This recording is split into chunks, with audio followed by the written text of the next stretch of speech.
Sayın Doğan, öncelikle tebrik ediyoruz sizi ve partinizi. Teşekkür ederim. Antep'te büyük bir başarı elde ettiniz. Bu başarı Celal Doğan olarak size ve partiniz için ne anlama geliyor? Başlayalım. Gaziantep için yıllardır siyaset yapan bir insan olarak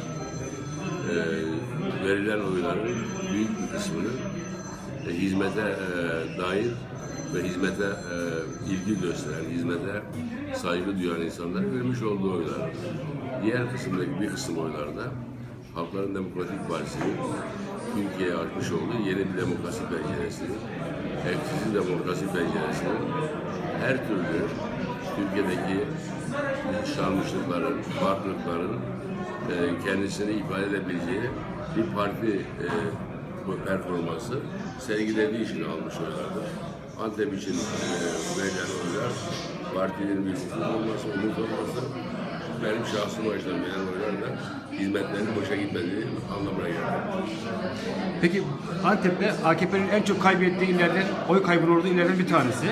Ve siz de ilk kez, yani HDP'de ilk kez milletvekili çıkarıyor. Bunun anlamı ne politik anlamda? Bana sorarsanız bizim bırakmış olduğumuz hizmetlerin yerine ikame edecekleri, yeni bir hizmet yapmadıkları, hatta eski hizmetlerini geriye götürdükleri anlaşılıyor. Antep'te AK Parti kadrolarının çalışmadığı, hizmet yapmadığı, daha doğrusu hizmeti gereği gibi yapamadıkları açıkça ortaya çıkıyor. Vatandaş da izliyor, görüyor, takip ediyor. O nedenle yapılanla yapılmayanların mukayesesini yaparak AK Parti'yi cezalandırmış oluyoruz. Peki cezalandırmış oldu diyorsunuz. AK Parti 13 yıldan beri ilk kez bir seçimde bu kadar büyük bir yenilgi alıyor. Yani birçok siyasi gözlemci bunu bir yenilgi olarak değerlendiriyor. Ülkenin siyasi açısından geleceğini nasıl düşünüyorsunuz? Koalisyon, azınlık hükümeti, HDP'nin rolü? AK Parti de aslında kurulurken konjonktürel bir partiydi.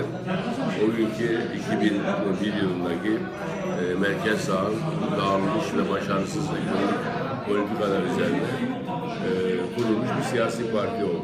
Bu nedenle bütün konjonktürel siyasi partilerin akıbeti belli bir süreye dayanır. Kaldı ki AK Parti 13 yıldan beri ülkenin başında ürettiği algı yönetimlerinin dışında gerçek anlamda söylediklerinin toplumda hiçbir karşılığı olmadığını biliyoruz.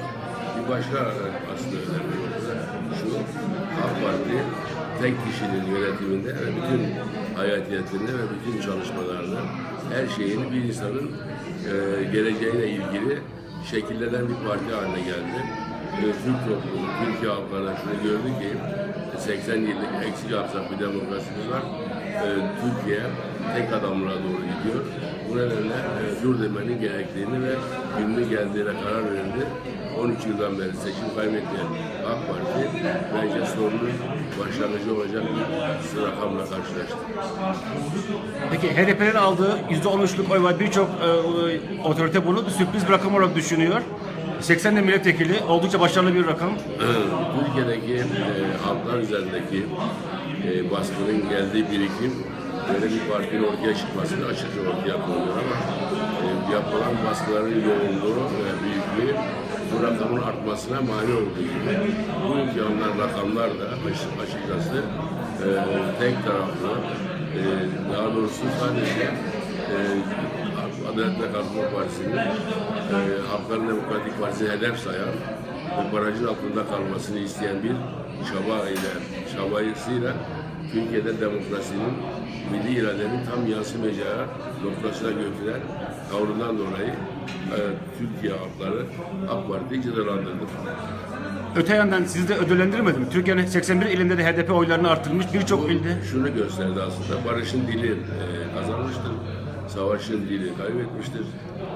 Barış yolunda gidenlerin şu anda bu kadar sayıyla ödüllendirildiğini ama bu inançlarını devam ettirdiği takdirde barışın Türkiye'deki gelecekteki iktidarını da sağlayacağını açıkça görüyoruz. Evet, tamam. Sayın Doğan çok teşekkür ediyorum. Tebrik ediyorum. Teşekkür ediyorum. İyi yayınlar diliyorum.